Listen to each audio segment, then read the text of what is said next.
요즘 착한이라는 열풍이 불고 있죠. 착한 건물주, 착한 선결제, 착한 소비. 내수 경기 진작과 정말 벼랑 끝에 내몰린 소상공인들을 위해서 필요한 정책이고, 이러한 대국민 좋은 캠페인은 좋은 캠페인이라고 생각을 합니다. 그러나 개인적으로 조금 아쉬움이 있어요. 정책에 대한 아쉬움이 아니라 굳이 이러한 일들의 착한이라는 수식어를 워딩을 꼭 해야만 했을까라는 거예요. 어떤 건물주는 생각보다 여유가 없어서 마음으로는 월세를 낮춰주고 싶지만 그러지 못하는 사람도 분명히 국민 중에는 있을 것 같아요. 그래서 부득이하게 월세를 낮춰주지 못해서 본의 아니게 계약서상에 있는 약속된 임대료를 받는다는 이유로 착한 건물주가 되지 못한다. 반대급부로 나쁜 건물주라는 인식을 본의 아니게 심겨줄 수 있지 않을까라는 생각을 하게 되었습니다.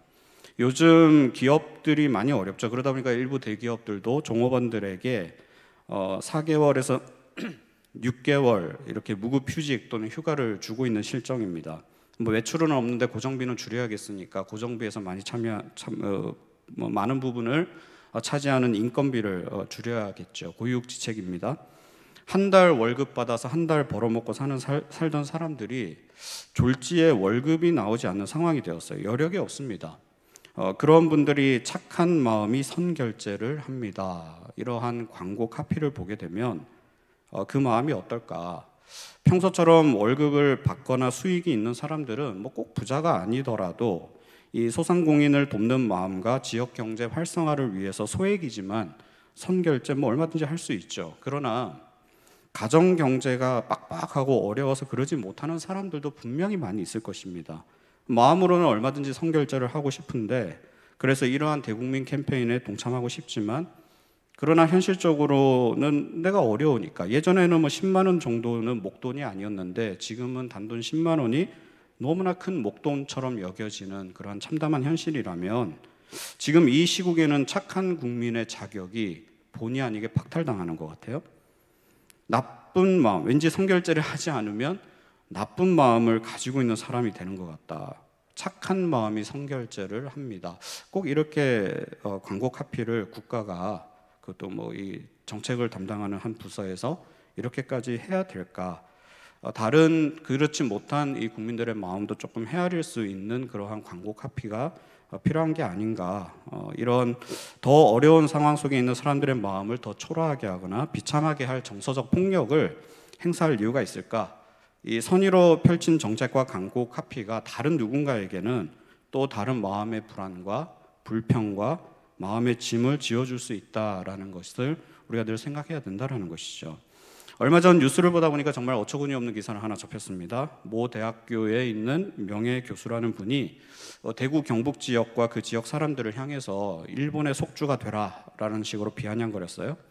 페이스북에 그런 글을 올렸다가 문매를 얻어맞고 내리는 사건이 있었는데 모르겠습니다. 왜 그런 글을 올렸는지. 본인은 진보 성향의 학자니까 대구 경북 지역에서 보수 정당 국회의원들이 많이 배출되어서 그런 것인지 아니면 신천지로 인해서 큰 피해를 입은 대구 경북 지역 사람들로 인해서 다른 지역까지 피해를 봤다고 오해를 해서 그런 것인지는 몰라도 안 그래도 코로나로 인해 초토화되다시피 한 그 어려움을 겪고 있는 대구 경북 지역 사람들을 향해서 소위 학자라는 사람이 그런 말을 해도 되는 것일까?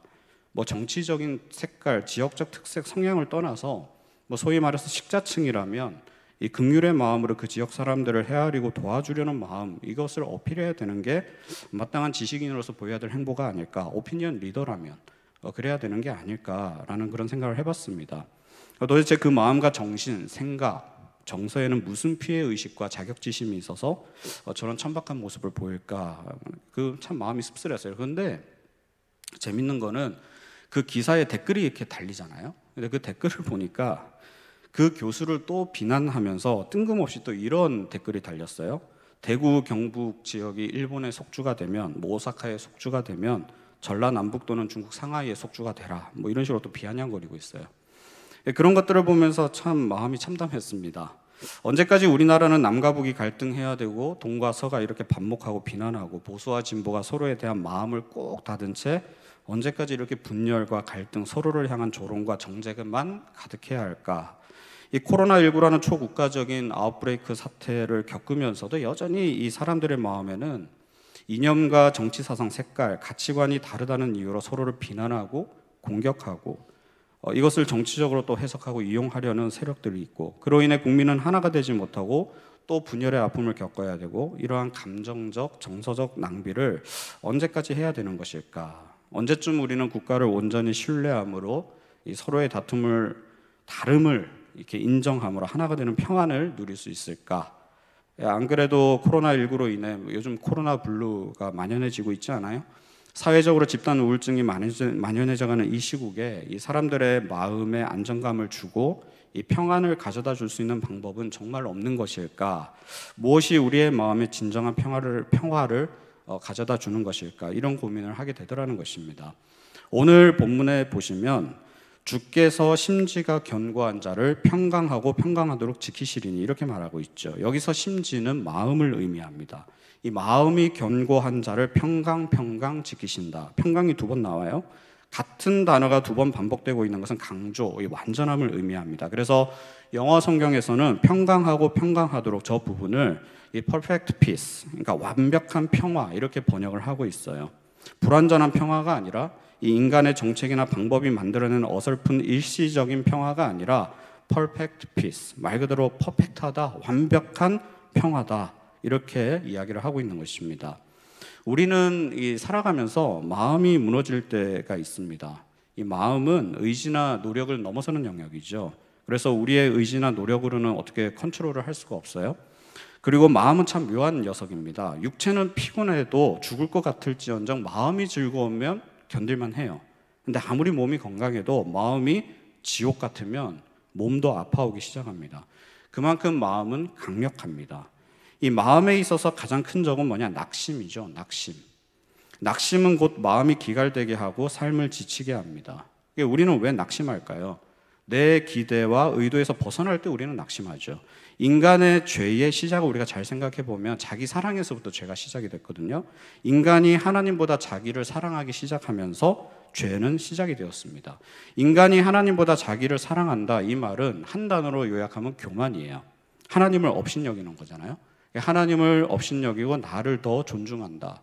그건 하나님 앞에서 큰 교만이라는 거예요. 한낱 피조물에 불과한 인간이 창조주이신 하나님을 업신여깁니다. 이러한 교만이 곧 자기 자신의 사랑으로 표출됩니다.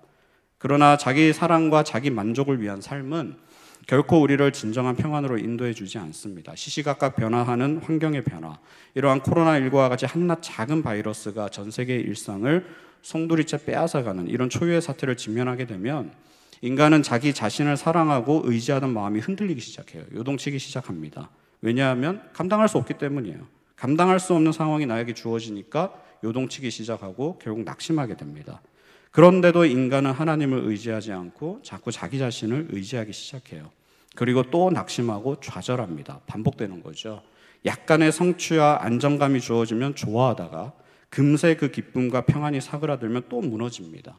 의지의 대상이 미약한 자기 자신에 두고 있다 보니까 작은 일에도 일희일비하며 감정적 소모, 정서적 소모를 끊임없이 해야 하는 불쌍한 삶을 우리 인간들은 살아가고 있더라라는 것이죠. 그러나 오늘 본문에 완벽한 평화를 누리는 사람들이 나와요. 마음의 완전한 평화를 누리는 사람들, 그 사람들은 어떤 사람들입니까? 주를 신뢰하는 자들입니다. 다시 말하면 나의 심지를, 이 마음을 온전히 주님께 두는 자들. 그래서 히브리 원어대로 번역하면 당신께 신뢰되었기 때문입니다, 이렇게 표현하고 있어요. 당신께 신뢰되었기 때문입니다. 마음이 견고한 자에게 완전한 평화를 주시는데, 왜냐하면 그 사람들은 그들의 마음을 어디에 뒀어요? 자기 자신이 아니라 주님께 두었기 때문에, 주님께 자신의 마음을 두었다, 이 말은 전인격적으로 주님을 신뢰하고 있기 때문에 그들에게는 하나님께서 주시는 완벽한 평화를 누리게 되더라라는 것이죠. 요즘 온라인으로 제가 담당하는 삼청년 지체들과 주기도문을 함께 공부하고 있어요. 함께 나누고 있는데, 어제는 이름이 거룩히 여김을 받으시오며 그 부분을 좀 공부하다가 이름이 거룩히 여김을 받으신다, 이것은 하나님의 이름은 초월해 계신다, 이 초월성에 대해서 나누었거든요. 근데 이 말 자체가 너무 어려워요. 초월성. 이렇게 언뜻 와닿기는 하는데 이해는 안 되죠. 막연하게 이해하는 거죠. 그리고 이제 삼청년 형제 자매들 중에도 신앙생활을 뭐 오래 한 사람들도 있겠지만 대부분의 친구들은 초신자들입니다.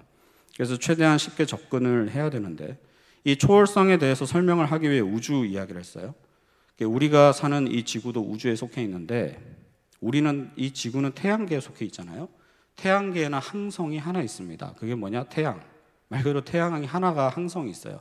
항성, 태양의 한 개의 항성을 수금지와 목도 쳐내며 고등학교 때 다 배우셨죠? 이 행성들이 빙빙 도는 거예요. 공전하죠. 태양을 중심으로.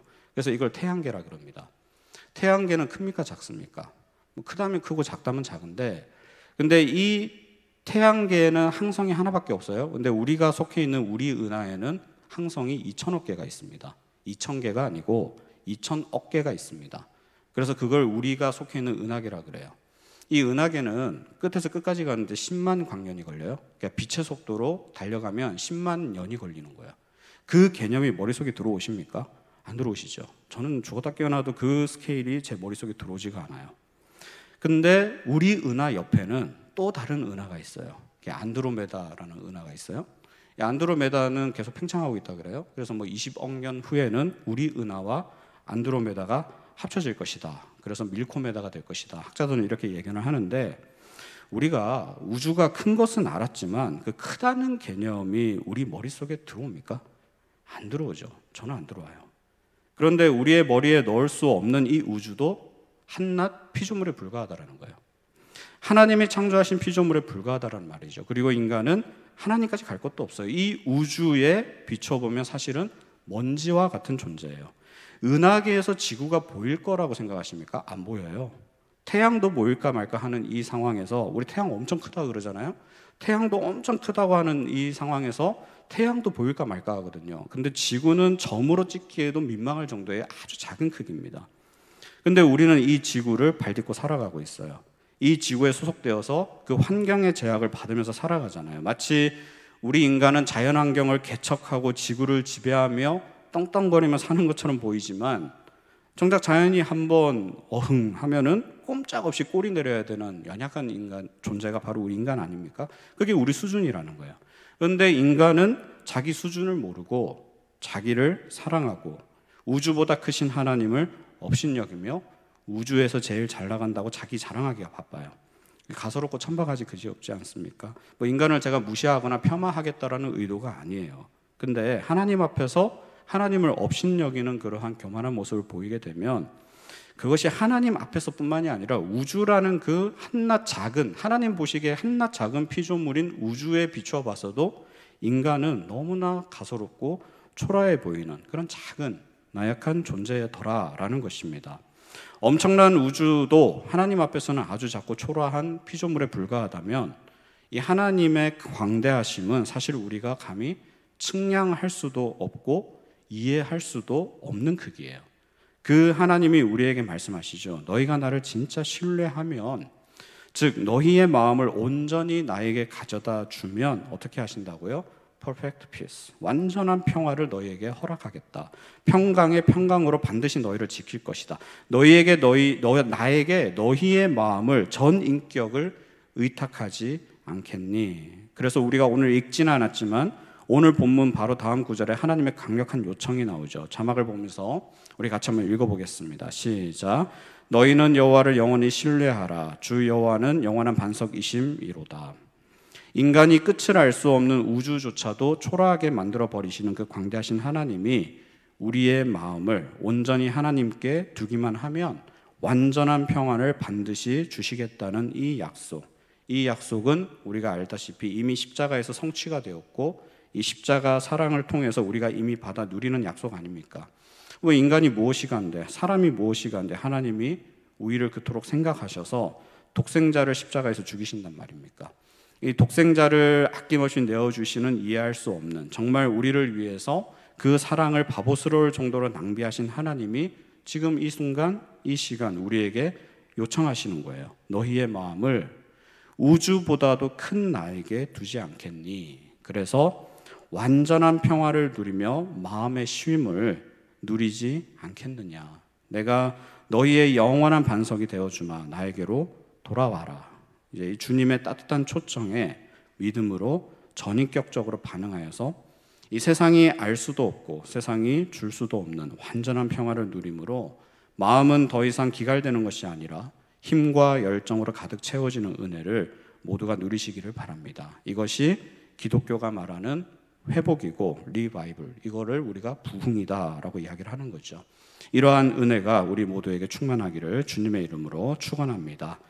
이 시간 우리 같이 찬양하고 기도하겠습니다. 날마다 숨쉬는 순간마다 우리 찬양하고 함께 기도하겠습니다.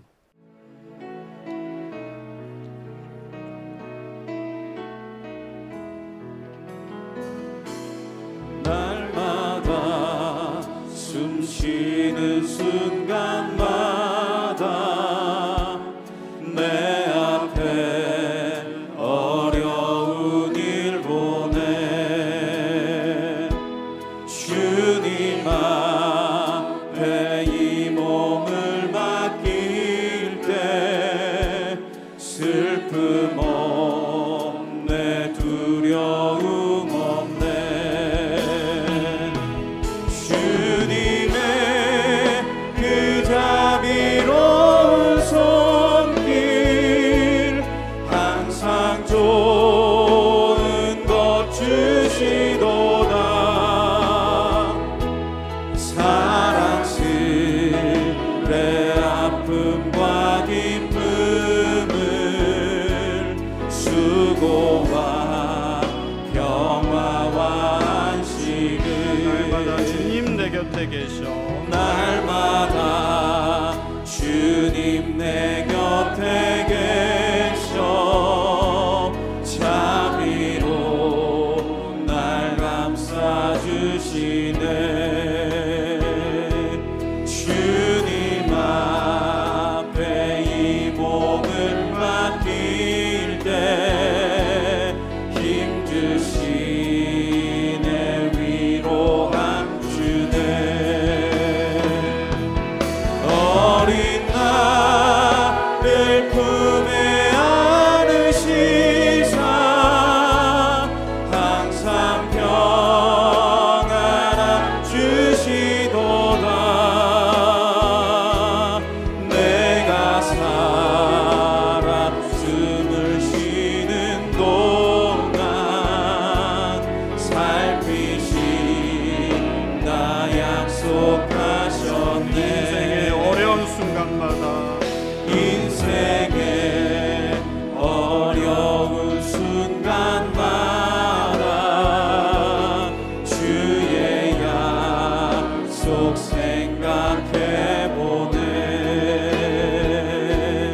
내 맘속에 믿음 잃지 않고 말씀 속에 위로를 얻네 주님의 도우심 바라보며 모든 어려움 이기도다 흘러가는 순간순간마다 주님 약속 새겨 3절 한 번 더 합니다. 인생의 어려운 순간마다 인생의 어려운 순간마다 주의 약속 생각해보네 내 맘속에 믿음 잃지 않고 말씀 속에 위로를 얻네 주님의 도우심 바라보며 모든 어려움 이기도다 흘러가는 순간순간마다 주님 약속 새겨봅니다 우리 시간에 말씀을 기억하며 함께 기도하겠습니다. 주님, 그렇습니다. 하나님은 영원하시며 전능하시고 우주 만물을 창조하신 창조주이십니다. 그런 하나님이 계시건만 우리는 미련하고 연약하여서 여전히 우리 자신을 의지하는 초라한 모습을 보일 때가 얼마나 많은지요. 그래놓고 고난이 찾아오면 불평하고 불안해하고 원망하는 어리석은 모습을 보였습니다. 주님, 하나님을 찾지 않고 하나님을 사랑하지 않고 나 자신을 사랑하고 의지하려던 교만한 모습을 이 시간 회개합니다. 주여 용서하여 주시옵소서. 이제 다시 한번 우리의 심지를 경고히 하기를 원합니다. 우리의 마음을 전적으로 하나님께 의탁하기를 원합니다. 이 시간 우리가 결단하고 오직 하나님께 우리의 전인격을 내어드리며 주님만을 신뢰할 때에 이 세상이 줄 수 없는 완벽한 평강을 누리도록 우리에게 은혜 베풀어 주시옵소서. 이렇게 한 목소리로 같이 합심하여 기도하겠습니다. 하나님